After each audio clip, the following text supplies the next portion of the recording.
Évangile de Jésus-Christ selon saint Matthieu. En ce temps-là, voyant les foules, Jésus gravit la montagne. Il s'assit et ses disciples s'approchèrent de lui. Alors, ouvrant la bouche, il les enseignait.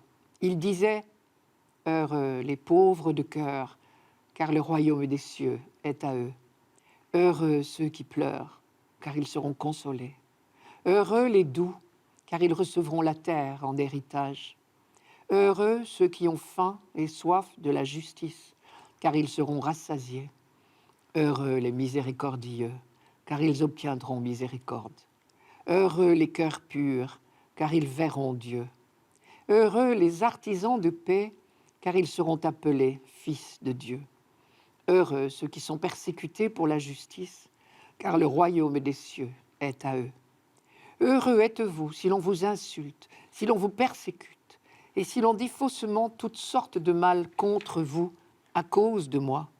Réjouissez-vous, soyez dans l'allégresse, car votre récompense est grande dans les cieux.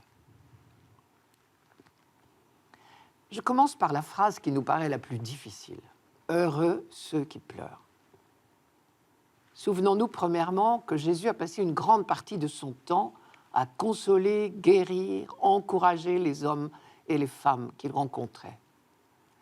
Si Jésus a consacré du temps à guérir ses contemporains, cela veut dire que toute souffrance, et en particulier la maladie et l'infirmité, sont à combattre. Il ne faut donc certainement pas lire « Heureux ceux qui pleurent, ils seront consolés », comme si c'était une chance de pleurer. Ceux qui aujourd'hui pleurent de douleur ou de chagrin ne peuvent pas considérer cela comme un bonheur. Les larmes dont il s'agit, ce sont celles du repentir pour nos propres fautes et les larmes de compassion devant les malheurs du monde et les abominations qui sont commises. Deuxième remarque, ce discours de Jésus s'adresse à des Juifs. Tout ce qu'il leur dit ici, ils le savent déjà. C'est la prédication habituelle des prophètes. Ils le comprennent donc sans difficulté. Pour nous, par conséquent, si nous voulons comprendre, il faut aller relire l'Ancien Testament. La prédication majeure des prophètes, c'était ce que nous dit le prophète Sophonie dans la première lecture de ce dimanche. Cherchez le Seigneur, vous tous les humbles du pays. Et le psaume de dimanche dernier chantait « J'ai demandé une chose au Seigneur, la seule que je cherche, c'est d'habiter la maison du Seigneur tous les jours de ma vie. » Ce sont ceux-là, les pauvres de cœur, dont parle la première béatitude. Ceux qui n'ont d'autre espoir que Dieu seul. Ceux qui chantent comme nous à la messe, Kyrie eleison, Seigneur, prends pitié. Ceux qui cherchent Dieu de tout leur cœur. Ce sont ceux-là que les prophètes appellent également les purs, au sens d'un cœur sans mélange, qui ne cherche que Dieu. Alors, effectivement, ces béatitudes sont des bonnes nouvelles. Matthieu disait, il proclamait la bonne nouvelle du royaume. La bonne nouvelle, c'est que le regard de Dieu n'est pas celui des hommes. Cela encore, c'est une prédication habituelle des prophètes. Les hommes recherchent le bonheur dans l'avoir, le pouvoir, le savoir. Ceux qui cherchent Dieu savent que ce n'est pas de ce côté-là qu'il faut chercher. Dieu se révèle aux doux, aux miséricordieux, aux pacifiques. Je vous envoie comme des agneaux au milieu des loups, disait Jésus à ses disciples. Je pense donc qu'une des manières de lire ces béatitudes serait de les envisager comme les multiples chemins du royaume. Et c'est pour cela que chaque phrase commence par le mot « heureux ». Ce mot très fréquent dans l'Ancien Testament sonne toujours comme un compliment, le plus beau compliment dont nous puissions rêver en fin de compte.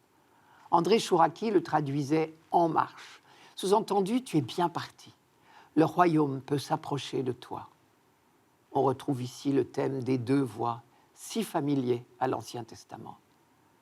Chacun de nous accueille le royaume et contribue à sa construction avec ses petits moyens. Et Jésus regarde la foule et il pose sur tous ces gens le regard de Dieu. Et il dit, regardez, il dit ça à ses disciples, regardez, il y a des pauvres, il y a des doux, il y a des affligés, des affamés, des assoiffés de justice, des compatissants, des cœurs purs, des artisans de paix, des persécutés.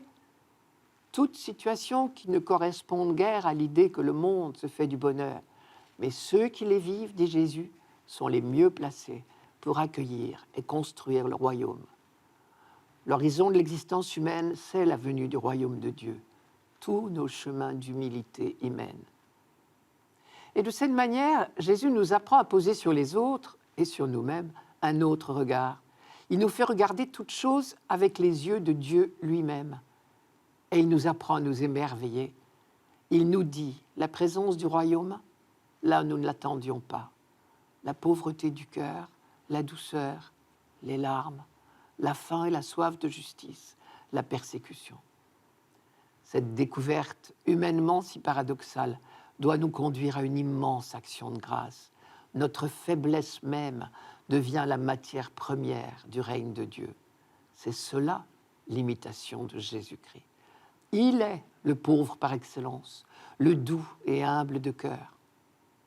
Et au fond, si on y regarde bien, cet évangile dessine un portrait, celui de Jésus lui-même. Nous l'avons vu, doux et miséricordieux, compatissant à la misère, pardonnant à ses bourreaux, pleurant sur la souffrance des uns, sur la dureté de cœur des autres, affamé et assoiffé de justice et acceptant la persécution. Et surtout, en toutes circonstances, pauvre de cœur, c'est-à-dire attendant tout de son Père et lui rendant grâce de révéler ces choses aux humbles et aux petits.